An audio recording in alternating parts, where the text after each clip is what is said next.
Disney can lose, I think that's where it needs to go.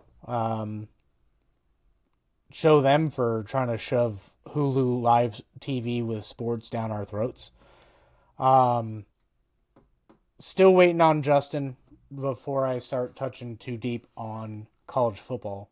But he doesn't like to talk too much about Power 4. So I guess I can dive into that real quick. UC and Utah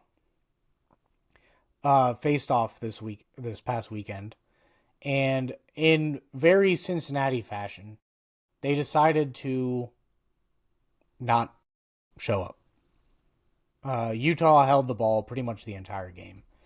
Um, Utah blew out UC. Where there was talks about Brendan Sorsby for Heisman, UC to the college football playoff, and I was starting to get excited. I was starting to get on those trains, but then I remembered I watch football.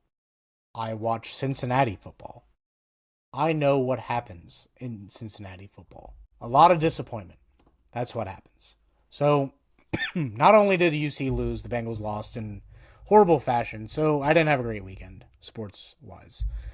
Ohio State keeps trucking along. They top the college football playoff list. There's a couple of things that I wanted to touch on with the college football rankings, but that may be a different show because I want Justin involved in that conversation. But I think there are a few teams in Power 4 that are getting overlooked, and it's mainly out of the Big 12. Everybody kind of wrote off Utah when they lost to BYU. Everyone was like, okay, well, Utah is out of it. People are even writing off BYU. This is kind of why we're here, so we can talk about these teams. Big media doesn't spend a whole lot of time talking about the BYUs of the world. They are now because they're starting to be in the college football playoff discussion. But, I mean, you get, like, Houston is 7-2. They're, like, in the thick of it. I said on College Football Focus's podcast that the Big 12 will only send one representative to the college football playoff, and it's because they beat each other up. And I think that right now, I could be wrong.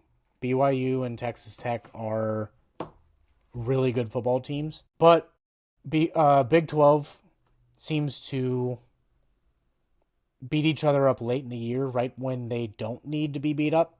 So, in convincing Big 12 fashion, they could take themselves kind of out of the race. You have Michigan gaining steam. One thing I will say about Michigan is if they didn't play Oklahoma and they played like, I don't know, Eastern Michigan, not a knock on Eastern Michigan, just talent wise, it's a little different. I think that Michigan would be definitely in the top 8. You take away a couple big USC plays, which they lost 31-13 to USC, but you take away some big plays, that momentum changes. So Michigan can still make some noise in the Big Ten, but I think they're on the outskirts of it right now. I think Notre Dame is, as long as they don't poop the bed, we try to maintain audiences of all ages. So you get the point I'm trying to make. But if Notre Dame doesn't just screw up at all over the next few weeks, I think they can get into the college football playoff. I think with a young CJ Carr, I don't think they're going to go as far as last year. But Notre Dame still has pretty good defense, so you can't fault them for that.